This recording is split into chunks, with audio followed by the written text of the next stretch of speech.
Hello friends, welcome to your channel The Intelligent Investor. So today we are going to discuss about an interesting company called Mindtree, which is in the Indian IT services space. So let's begin with the company background. So they have been a leading digital transformation partner. We all know that they are part of the Larsen & Toubro group and they have a history of over 2 decades. They have offices around 24 countries and right now the total number of clients is around 270 plus. If you look at the service lines and the strategy which the company has been driving, they have been driving a 4x4x4 strategy, which is basically 4 industry groups across 4 service lines and in 4 geographies. The 4 industry groups are retail, consumer products and manufacturing, BFSI, travel, transport and logistics, and communication media. The 4 service lines which they operate in are mostly around data analytics, cloud, enterprise IT, and customer success.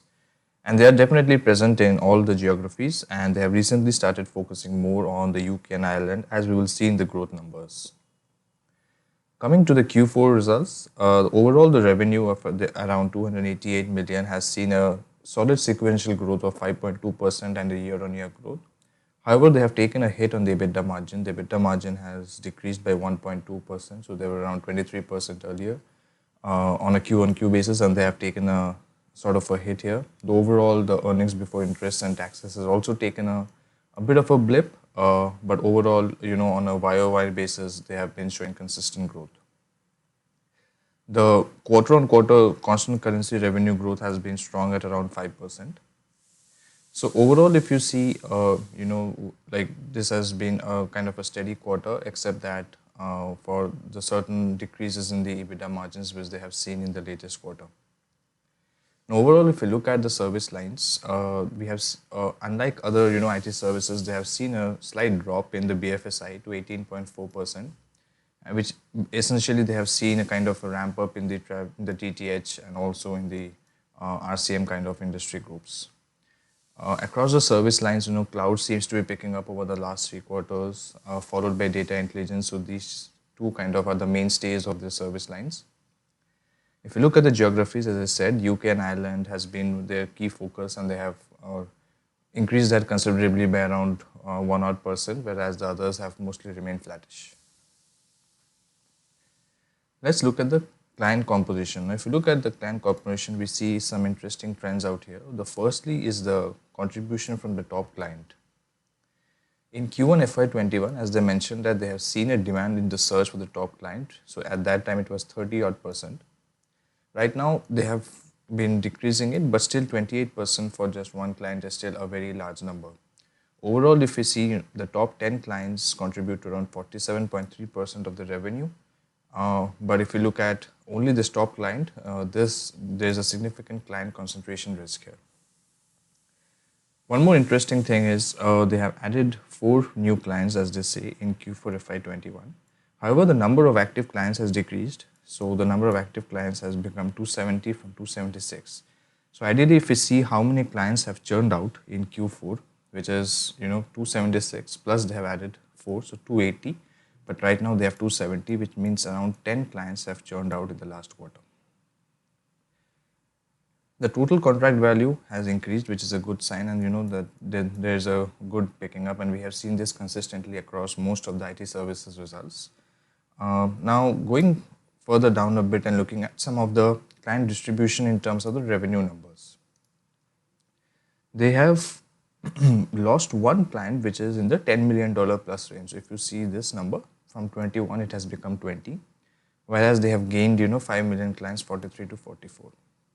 If we also kind of look into the highlights which they have presented in the press conference, they have mentioned this fact over here that the 5 million clients grew by 1, total 44, and they have 270 active clients.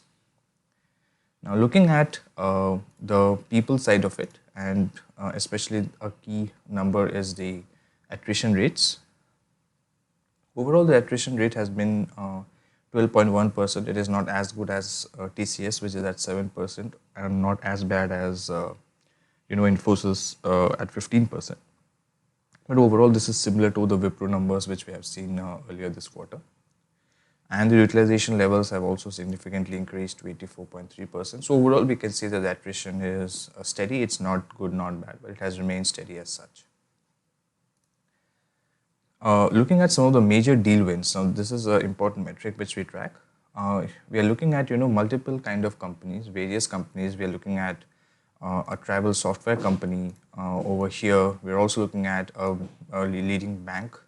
We are also looking at leading electronic retailers. So if you see the diversity of the deal wins, it is present across all of them. We are also seeing manufacturing, building materials, and construction systems. So there's a good diversity in the Q4 deal wins which we are seeing. So overall, we can say that the results has been pretty satisfactory. There are some concerns related to the margins, of course, and also related to some of the growth numbers, which we will come to lately. So looking at some of the key financial metrics, the ROCE has kind of declined to 36.7% from a very high of 41.7% earlier. And overall, we have also seen a slight decrease in the earnings per share this quarter.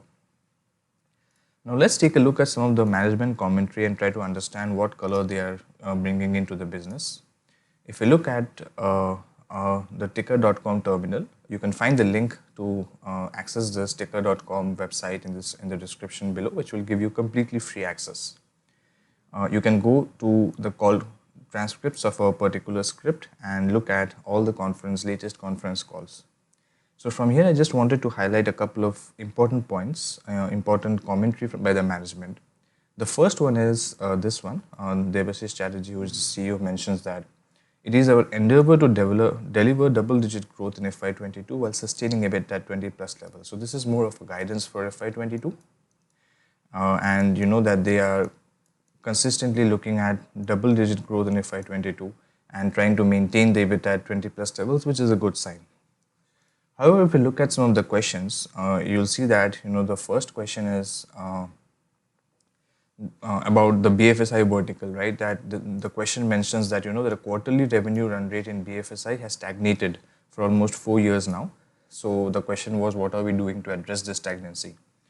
And that the answer is that the weakness is mostly because it is a bit of a cyclical, but they're also seeing good traction, especially in the areas of cloud and data security and DevOps. And we have seen this data in their growth numbers as well. So the CEO mentions that we are very hopeful that BFSI will be back in the coming quarters, especially given the fact that some of the deals were very close to closing. They will start ramping up as we go along. So this is a key insight, right? Which means that there are a few deals which they haven't been able to close in the last quarter. And once they start closing in, we can kind of look at significant increase in revenue from the BFSI segments over here. Overall, I think the management commentary has been pretty much robust, and time and time again they have mentioned about industry-leading double-digit growth. Even if we look at this management commentary, and they are kind of looking at how to make their pipelines more robust. So they are saying that we have a very strong pipeline. We're looking for some good closures that will add up for the incremental revenue addition for the year. So obviously there are a few deals which they are looking to close, and which will help kind of address the stagnant growth numbers on their part. Now let's look at the valuation and see how Mindtree has been doing on the valuation front.